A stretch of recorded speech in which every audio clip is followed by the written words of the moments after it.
Good morning friends, কেমন আছো তোমরা সবাই? আশা করি সবাই ভীষণ ভালো আছো। চলো আজকের ব্লগটা স্টার্ট করি।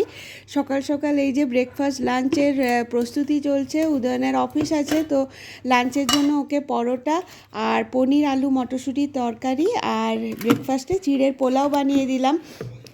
তো এইখানে টিফিন বক্সে সমস্ত কিছু ঢোকাচ্ছি আর সঙ্গে একটা ফল দিয়ে দেবো। ফলটা আমি কেটে দিই না, কারণ অনেকক্ষণ কাটা থাকলে সেই কাটা ফল খাওয়াটা উচিত নয়। ও এটা গোটাই খেয়ে নেবে। আর পুচুমাও গেছে স্কুলে, ওকে দিয়েছিলাম এগ রোল বানিয়ে। বাবুর আজকে ছুটি, ও ঘুমোচ্ছে, তো চলো ওকে উঠিয়ে পড়তে বসিয়ে দিলাম। তো এরপর আমার সাংসারিক কাজকর্ম শুরু করেছি। এই যে রসুন নিয়ে বসেছি, আমি যা রসুন নিয়ে আসি সবগুলো একসাথে ছাড়িয়ে নিই। আর এখানে দেখো আমলকিটাকেও কেটে একটু নুন, গোলমরিচের গুঁড়ো, নুন মানে বিট নুন, আর চাট মশলা দিয়ে রোদে শুকোতে দিয়েছি। এটাও খেতে খুব ভালো লাগে। আর এই দেখো রসুনগুলো এখানকার এত সুন্দর, মানে কোয়াগুলো এত বড় বড় যে আমার অনেকগুলো ছাড়াতে একসাথে কোনোই প্রবলেম হয় না।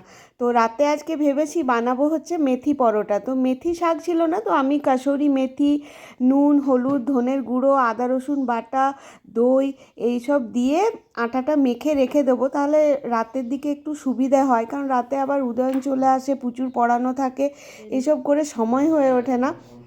তো এখন একটু প্রিপারেশান নিয়ে নিলে ভালো হয়।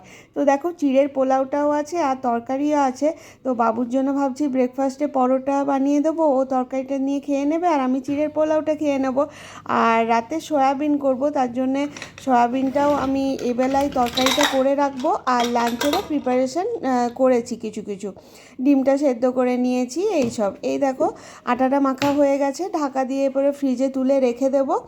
আর আজকে ডিমের কারি করব আর সয়াবিন করব, দুটোর জন্য আমি একসাথে মিক্সিতে মশলা বেটে নিয়েছি, যেটা পেঁয়াজ রসুন বেসিক যে মশলাটা আমাদের লাগে সেটা। আর এখন বাবুর জন্য পরোটা বানাচ্ছি। তো সমস্ত কিছু রেডি করা থাকলে কাজগুলো করতে অনেকটা সুবিধে হয়। এখন বাবু আর আমি দুজনেই ব্রেকফাস্ট করে নিই, আর তারপর লাঞ্চ বানানোর কাজে লাগবো আর কি।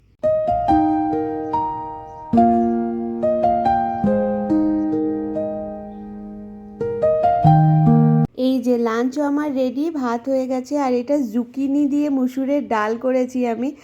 আর এই যে এগ কারি। আর রাত্তিরের জন্য এখানে সয়াবিন আলুর তরকারিটা রেডি হয়ে গেছে। তো দেখতে দেখতে খাওয়া দাওয়া, দুপুরের ঘুম সবই হয়েছে। বিকেলবেলা এই যে পুচুমাকে কেক দিলাম, ও কেক খাচ্ছে।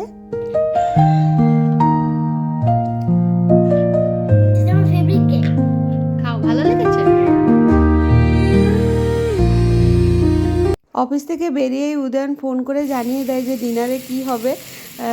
ওর মানে বলে না বাঙালি খাদ্যরসিক। তো এই যে দেখো আজকে বললো যে নুডলস বানাও, তো নুডলস নিয়ে এসেছি আমি, আর নুডলস বানানো সব প্রিপারেশনও নিয়েছি।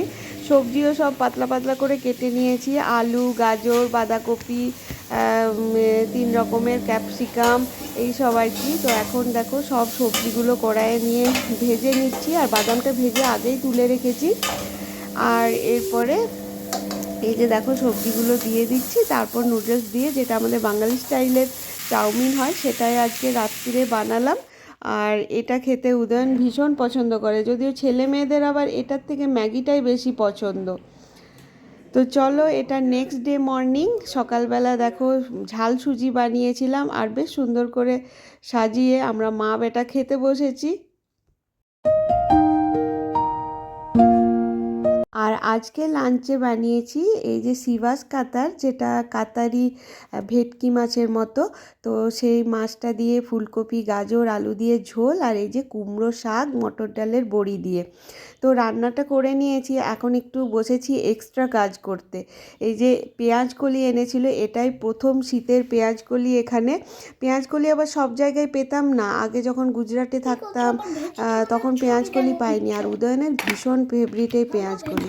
তো পেঁয়াজকলিগুলো কেটে একটা বক্সে ভরে রাখলাম। এই যে দেখো বলেছি গোটা পেঁয়াজকলি দিয়ে গোটা আলুর দমটা তুমিই করো। এই রান্নাটা খুব ভালো করে, মানে ও সব রান্নাই ভীষণ ভালো করে। তো সেই জন্য ওর মন খারাপ হয়ে গেছে। আর যাই হোক, তারপরে ও রান্নাটা করছে, আসলে ও এত সুন্দর করে এই রান্নাটা। আর আমি এদিকে রুটি করছি। তো আজকে রাত্রিরে এই হচ্ছে আমাদের মেনু। পেঁয়াজ কলি দিয়ে গোটা আলুর দম, রুটি আর স্যালাড।